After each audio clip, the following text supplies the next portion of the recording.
ऋणहर्ता गणेश स्तोत्र। ॐ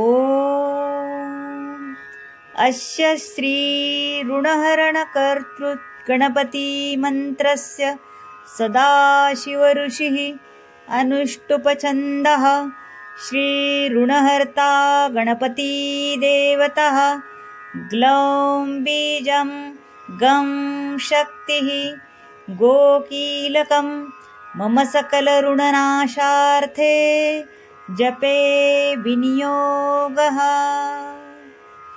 सदाशिव ऋषिये नमः शिरसि अनुष्टुपछन्दसे नमः मुखे श्रीऋणहर्ता गणपति देवताये नमः हृदि ग्लौ बीजाय नमः गुह्ये गं शक्तये नमः पादयो गों कीलकाय नमः नाभो मम सकलऋणनाशार्थे जपे विनियोगाय नमः अञ्जलो।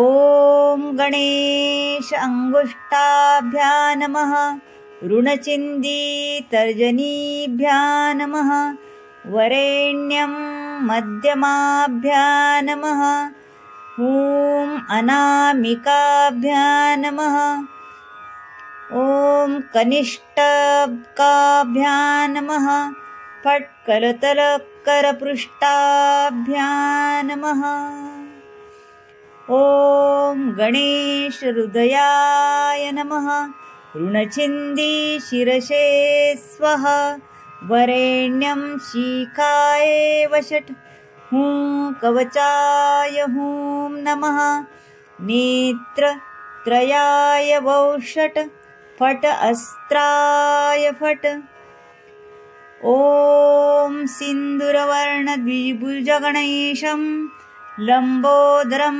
पद्मदले निविष्टं ब्रह्मादिदेवे परिसेव्यमानं सिद्धेर्युतं तं प्रणमामि देवम्। कवचपाठ। ॐ आमोदस्य शिरः पातु प्रमोदस्य शिखोपरि सम्मोदो भ्रूगयुगः पातु भ्रूमध्ये च गणाधिपः गणक्रीडक्षुर्युगं नासायां गणनायका जिह्वाया सुमुखः पातु ग्रीवायां दुर्मुखा विघ्नेषु हृदये पातु बाहुयुग्मे सदा मम विघ्नकर्ता च उदरे विघ्नहर्ता च लिङ्गके गजवक्रो कटिदेशे एकदन्तो नितम्बके लम्बोदरः सदा पातु गुह्यदेशे ममारुण व्यालयज्ञोपवीतिमा पातु पादयुगे सदा जापका सर्वदा पातु जानुजङ्गे गणाधिपा हरिद्रा सर्वदा पातु सर्वाङ्गे गणनायकाः। स्तोत्रपाठ।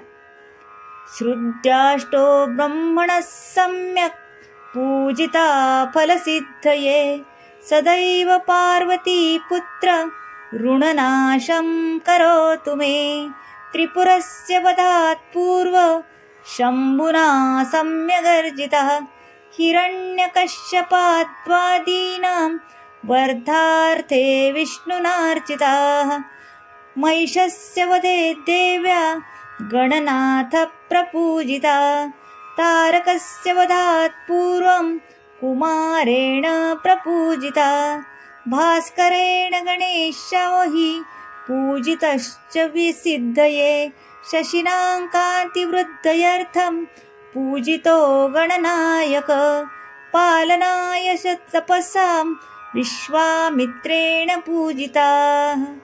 फलश्रुति। इदं त्रिवर्णहरस्तोत्रं तीव्रदारिद्र्यनाशनम् एकवारं पठे नित्यं वर्षमेकं समाहिताः दारिद्र्यं दारुणं त्यक्त्वा कुबेरसमतां व्रजेत्। मंत्र ॐ गणेशं ऋणच्छिन्दी वरेण्यं ॐ नमः फट् इति श्री ऋणहर्ता गणेश स्तोत्रं संपूर्णम्। श्री स्वामी समर्थ।